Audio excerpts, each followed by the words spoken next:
నమస్కారం. ఘంటారావానికి స్వాగతం. ముందుగా ప్రధానాంశాలు. ప్రశాంతంగా ముగిసిన ఎమ్మెల్సీ ఎన్నికల పోలింగ్, బ్యాలెట్ బాక్సుల్లో అభ్యర్థుల భవితవ్యం.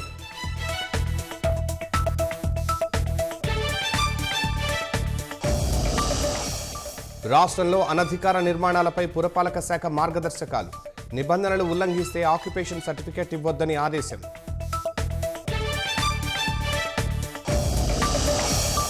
అన్నమయ్య జిల్లా ఓబులవారిపల్లి పిఎస్లో పోసాని విచారణ, సమాధానం చెప్పకుండా మౌనంగా కూర్చున్నారన్న పోలీసులు.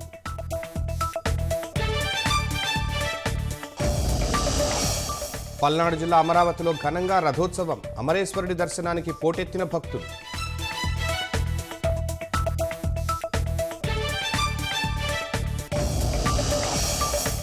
టెక్ దిగ్గజం గూగుల్ క్లౌడ్ డివిజన్లో ఉద్యోగుల కోత, తొలగించిన వారి సంఖ్య 100కు పైగా ఉండొచ్చని అంచనా.